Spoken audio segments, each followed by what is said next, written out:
creí, por eso hablé, al mundo entero le anunciaré, y dándoles tu palabra, ellos vivirán.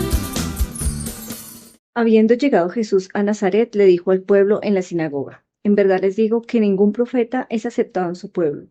Puedo asegurarles que en Israel había muchas viudas en el tiempo de Elías, cuando estuvo cerrado el cielo 3 años y 6 meses, y hubo una gran hambre en todo el país.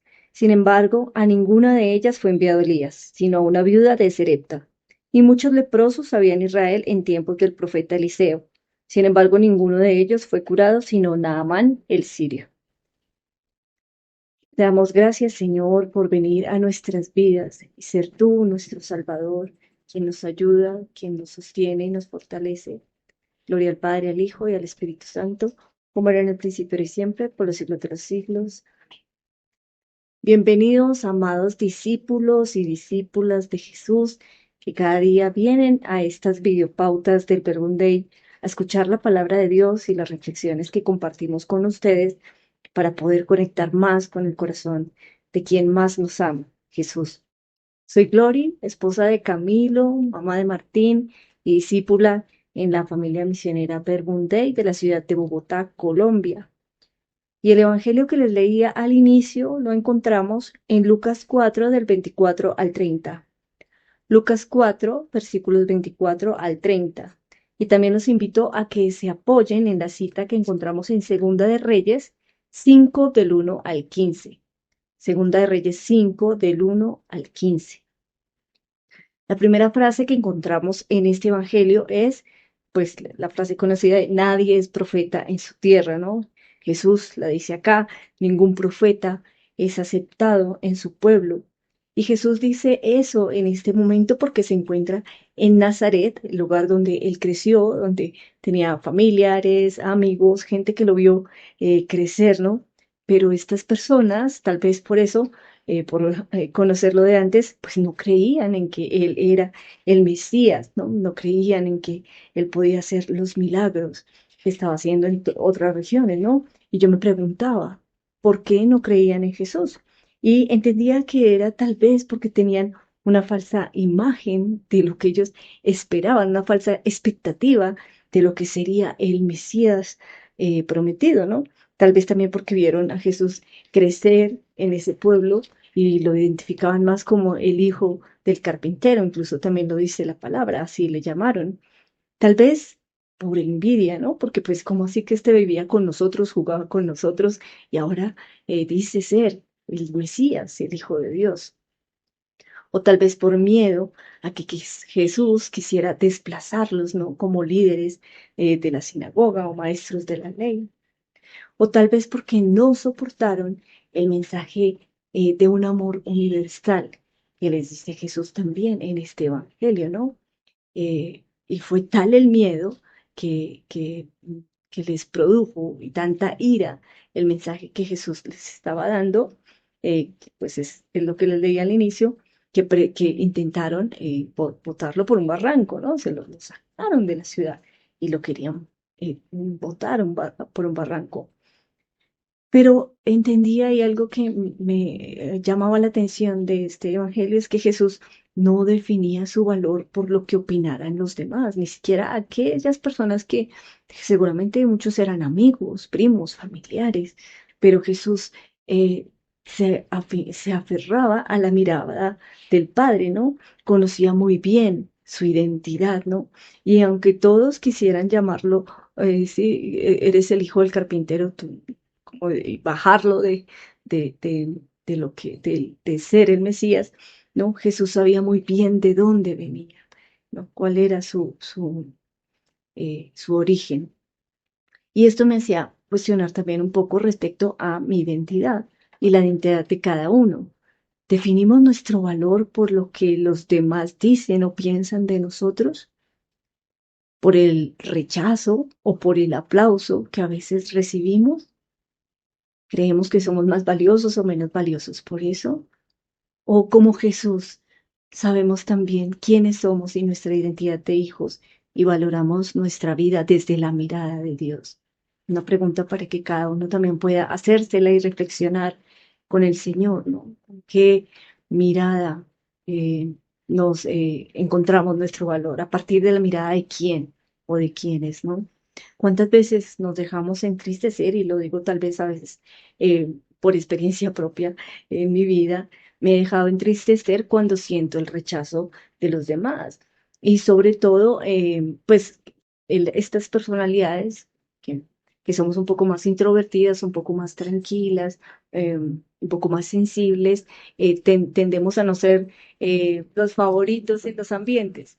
¿M? Siempre sabemos, pasa en todos los ambientes, pues los favoritos son los extrovertidos, los que más hablan, los que son más carismáticos y a veces a los que tenemos una personalidad más tranquila y más callada, pues podemos y vivimos más de pronto el rechazo, el aislamiento, ¿no? Eh, pero es muy importante ver, ¿no? Como en mi vida eh, ha tomado mucho más peso el amor y la mirada de Dios. Es decir, que he aprendido, el Señor me ha enseñado a valorar mi vida, no desde lo que piensan los demás de mí, sino lo que Dios piensa de mí. Saber que Él es quien me ama, ¿no? Que Él es quien sostiene mi vida. Porque Dios no piensa ni actúa como los seres humanos. Dios realmente ve el corazón. También me llevaba a reflexionar, bueno, ¿y qué pasaría si nosotros algún día, Dios no quiera, perdiéramos todo?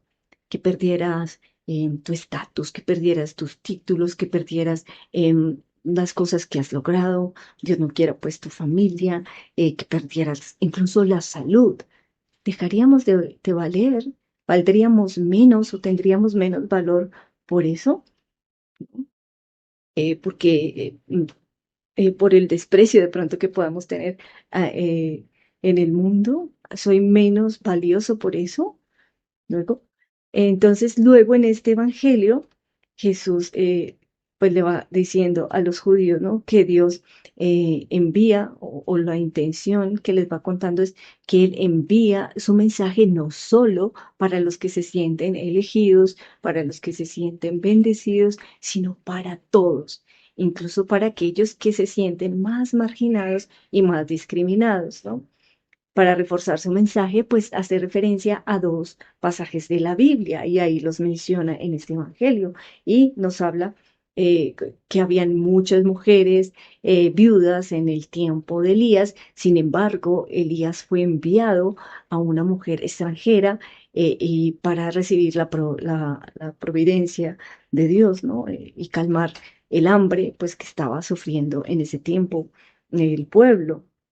Igual también hace referencia a que en el tiempo de Eliseo habían muchos leprosos en Israel, pero ninguno de ellos fue curado, sino Naamán, que era el jefe del ejército sirio, otro extranjero, que pues por los judíos son considerados como pues no hijos de Dios y no bendecidos de Dios y no elegidos de Dios, ¿no? Claro, este fue el mensaje que les causó tanta ira y que los llevó casi a querer deshacerse de Jesús.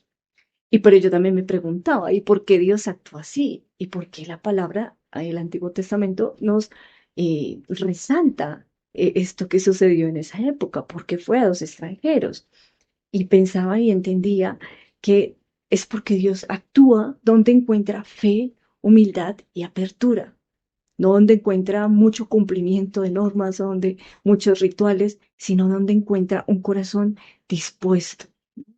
Y vemos en estas dos personas que creyeron en estos profetas, ¿sí? Por eso el inicio de la frase, nadie es profeta en su tierra. Fueron los extranjeros los que creyeron realmente que estas personas traían un mensaje de Dios. Porque entendía que Dios no busca personas perfectas, ¿no? Impecables, santas, inmaculadas o con dones perfectos, que arrase estadios, ¿no? No, y Dios tiene otra mirada, Dios busca corazones abiertos a creerle, amarlo, recibirlo y acogerlo, ¿m? Que le puedan creer a Él. Porque Naamán, por ejemplo, aunque tenía mucha riqueza y poder, pues al ser leproso, pues era rechazado por todos, no podía acercarse a nadie y busca esa oportunidad de curarse en el Dios de Israel. Y lo que más me llamaba la atención, por ejemplo, de esta primera cita que también les invitaba a reflexionar en Segunda de Reyes 5 14 15 es que dice que después de que Naamán hizo lo que le dijo el profeta de bañarse 7 veces en el río Jordán, pues él se curó y quedó limpio. Y cuando volvió a Eliseo le dijo, ahora conozco que no hay en toda la tierra otro Dios que el Dios de Israel. Y me parece, y entendía yo, que la experiencia de Naamán fue mucho más fuerte que solo quedar limpio de una enfermedad.